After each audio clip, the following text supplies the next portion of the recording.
Hey, I'm Tati, and welcome to Calmly Coping. In today's episode, I'm going to talk all about exercise and why it is so massively important to decrease anxiety and for your overall mental health. So if this is something that interests you and maybe you've tried exercising in the past and haven't been able to stick to keeping the habit, then I'm going to be talking all about why it's so important and what you can do to help you maintain the habit of exercising, especially if you struggle with high functioning anxiety. So if this is something that interests you, then definitely keep on listening. Welcome to Calmly Coping, where I provide overthinkers with actionable tips to cope with anxiety and stress calmly and mindfully. I'm your host, Tati Garcia.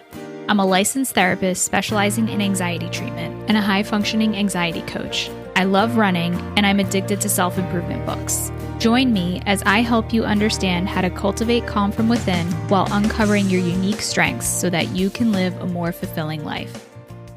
This is episode number 23, Exercising to Decrease Anxiety and How to Make It a Habit. Exercise has a massive influence on your mental health and well-being, and working out is more than just something to do to lose weight or to get in shape.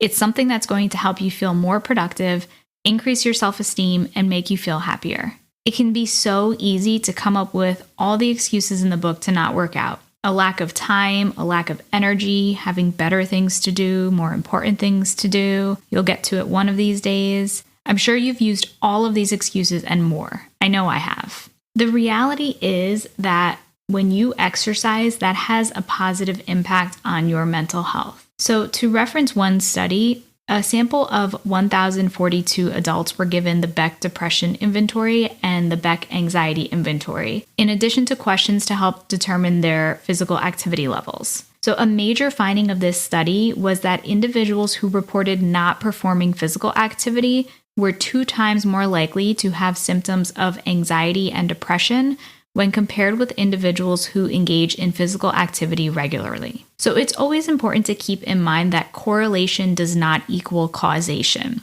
So this means that just because these people exercise more does not mean that exercise is the cause of them having lower levels of anxiety and depression, because there's so many more variables that can come into play.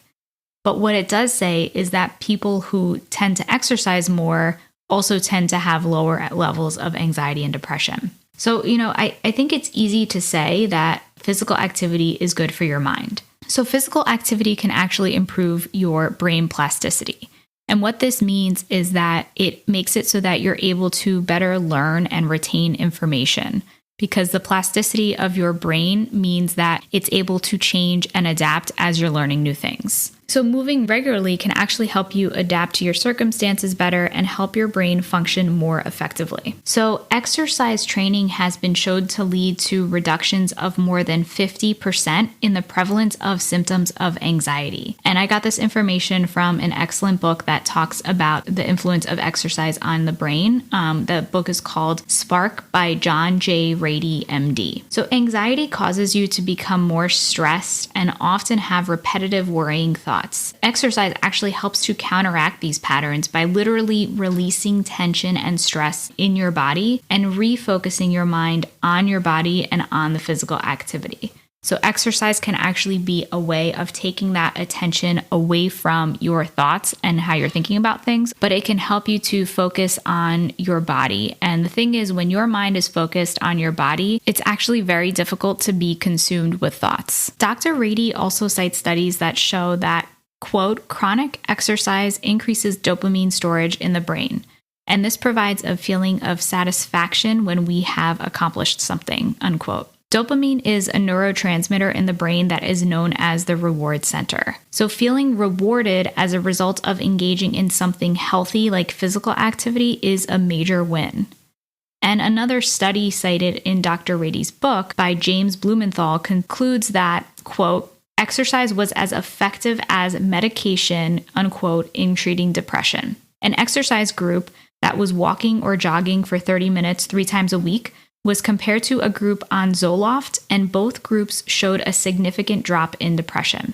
Additionally, the study authors found that, quote, exercise worked even better than medicine over the long term, unquote. So So all in all, there are a lot of studies supporting the benefits of exercise for your mental health. And specifically, I'm speaking about anxiety and depression in this episode with a focus on anxiety. So I now want to talk about how exercise can benefit you in other ways and why I think it can be so beneficial. And not just for the physiological or, chemical reasons as to why exercise may release certain hormones or neurotransmitters or whatever's going on physiologically, but also the benefits that it creates in having that habit and that routine of exercise and of moving your body. So first, there is that physiological component, because when you're experiencing anxiety, your body goes into what is known as fight or flight mode. And that means that your body is preparing to fight off danger or to run away.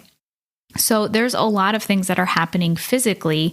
The blood rushes to your extremities and to your muscles to get you ready to fight or to run away. Your heart starts pumping faster. So there's all these physical things that are getting you ready to use your body and to use your energy. But the thing is, when we're experiencing anxiety and there is no physical threat and there is no actual movement of your body, that tension and that energy gets stored up physically in your body. So exercise is a great way of getting out that physical tension and energy that builds up as a result of experiencing anxiety. And another reason why it's beneficial is because exercise helps you to feel more confident. That's because when you take care of your body and your health, you're demonstrating to yourself that you're worth taking care of. And that, as a result, increases your self-worth and increases your confidence. And it helps you to feel better about yourself because you're taking care of your body and you only have one body, which is why it's so important to put that effort into caring for yourself and your physical health. Another benefit is, that kind of goes hand in hand with confidence, is that exercise is a form of self-care. And so it's time that you are taking for yourself. And this is really important, especially when it comes to preventing things like burnout or overworking, or maybe it's the opposite where you're procrastinating a lot and you're not doing enough and you're feeling lazy. So exercising is that balance of practicing self-care while not overindulging yourself maybe in watching Netflix all day. Exercise is a healthy way of caring for your body and giving your body the movement that it needs. So when you have anxiety, or specifically high functioning anxiety, sticking to exercise can sometimes be difficult. That's because it can be difficult to have an all or nothing mentality where you have these high expectations for yourself and you put a lot of pressure on yourself. So let's say if you don't exercise for a day or you don't do as well as you might have wanted to, you can feel really discouraged. You can feel like a failure. And then it becomes harder to continue that habit. And so it's kind of like you start and then you do nothing. And it may be hard to continue. So this happens because, like I said, those high expectations that you have for yourself. So one thing that you can do in order to maintain a routine or the habit of exercising is to find an exercise or a way of moving your body that is enjoyable to you. So let's say you have a goal of running or of lifting weights, but you hate doing those things. It's going to be really hard to maintain that habit if you don't feel motivated and you don't enjoy actually doing it. So I think the number one place to start is to actually find something that you enjoy doing. And it can be something that is a small baby step into doing more physical activity. So let's say, starting off with walking instead of running or jogging. Or maybe you're just starting off with doing body weight exercise instead of going straight into lifting weights. So, that's two tips that I have that might be helpful. Starting off with something that you enjoy and that is going to be fun for you. And also starting off with baby steps into that activity so that you're not pushing yourself straight in. The reason why this is important is because it's hard to maintain a habit when it's something that you are not interested in and that is too difficult for you in the beginning. That's because it's easy to be hard on yourself and then to put yourself down when you don't meet those expectations that you have to do things in the certain way that you may have anticipated. Tip number 3, in order to make exercising a habit, is to start small when it comes to your plans or your goals. So by that, I mean, instead of saying I'm going to exercise, 5 days a week or 6 days a week for an hour a day, and you're just starting off and you've been doing nothing, that's going to be hard to get into right away because you're going from nothing, like 0 to 100%. So it might be more beneficial to start off slow. And that might be just saying, I'm going to exercise 30 minutes, 3 days a week, and then getting used to that routine. And, I would suggest not moving up until you feel like this is something that is sustainable, where you feel ready to start doing more. So when you're starting off small and making smaller goals for yourself, it's easier to build up that momentum of feeling accomplished because you're doing what you're setting out to do. And so that accomplishment and that feeling of fulfillment is giving you that momentum to continue on, as opposed to the feelings of discouragement and frustration that might occur when you set these higher goals and you're not meeting them. It doesn't mean that you're not capable of meeting these goals. It just means that sometimes life gets in the way and it can be more difficult to start a new habit and a new routine just from scratch. And my 4th tip to make exercise a habit is to find some accountability. So this can be another person. So maybe it's another person that you decide you guys are going to start exercising together and check in with each other. Or maybe it's external accountability in the form of signing up for a program. Or you're going into like a group coaching program, or maybe you're signing up for a subscription of online classes of, exercise classes, or maybe you're getting a gym membership. Or another way of accountability that I've been doing recently in these COVID days is signing up for virtual races because I like to run. So I usually find my form of accountability by signing up for actual physical races because it gives me a goal and something to work towards. And that helps keep me accountable because otherwise it's hard for me to stick to the habit.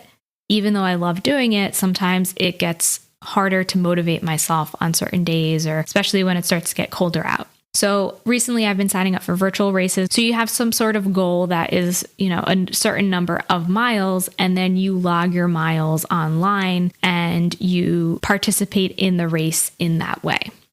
So find whatever form of accountability works best for you. And it's perfectly fine to need some form of accountability ongoing on a long-term basis or just in the beginning. So figure out what helps to motivate you and what's going to help you to stick to the habit. And I think one of the most important pieces of information when you struggle with anxiety, and specifically high functioning anxiety, and when it comes to new habits or exercising, is to be kind and compassionate towards yourself, because nobody's perfect. And just because you miss a day or a week or a month of exercising doesn't mean that there's something wrong with you or that you're not doing things the right way. This is just part of being human, and it's going to happen. I'm going to be honest, when COVID first started, it became, I was motivated to exercise in the beginning, but then I lost motivation at some point, and it's been hard for me to maintain that habit. I just started up again recently by doing a virtual race, but I found that not having any of that external accountability was difficult for me to maintain that habit. And, I find that sometimes my motivation for exercise goes in waves. But what I have noticed from my personal experience is that any time that I am exercising is when I really do feel the best when it comes to my mental health, when it comes to my anxiety levels, and when it comes to my overall mood.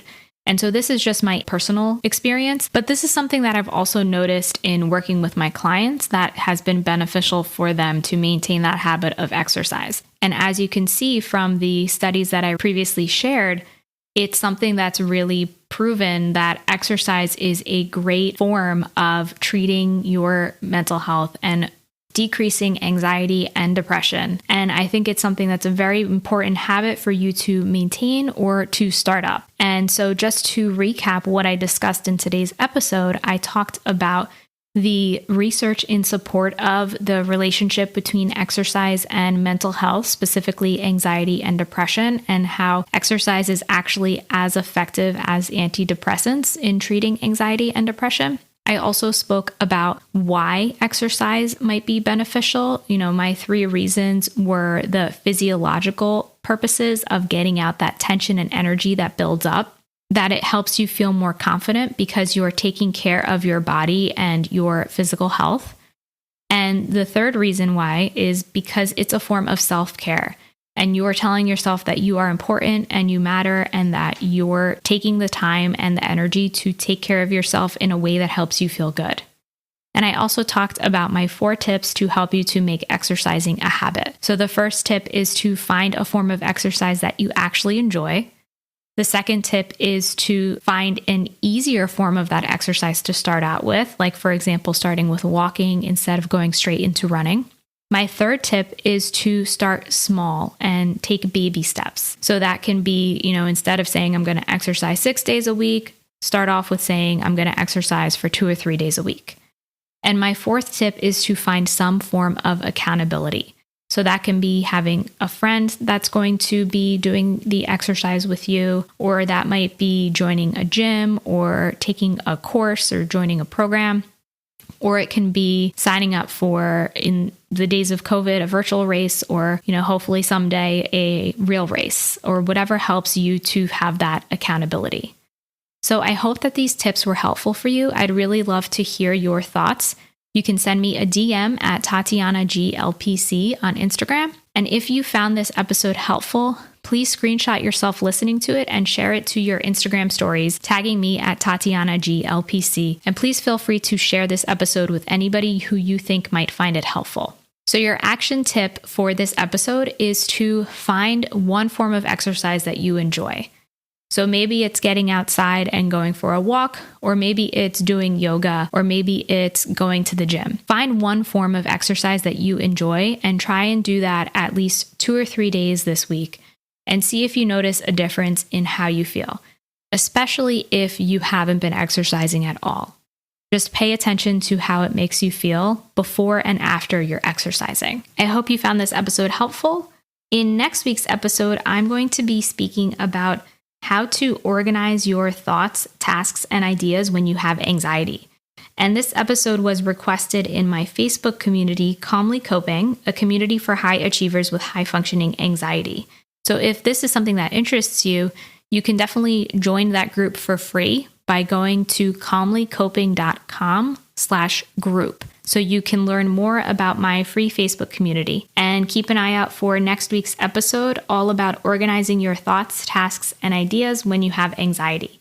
Be sure to subscribe on iTunes or wherever you listen to podcasts so you don't miss an episode. And please leave me a review letting me know your thoughts, because it really helps me out so I can reach and help more people. Until next time, be calm. Thanks so much for listening. If you like what you heard, please share this episode with a friend, and please subscribe and leave me a review on iTunes. Also, remember to check me out online at calmlycoping.com and connect with me on Instagram at TatianaGLPC. All content here is for informational purposes only. This content does not replace the professional judgment of your own mental health provider. Please consult a licensed mental health professional for all individual questions and issues. Till next time, I'm Tati, and this has been Calmly Coping.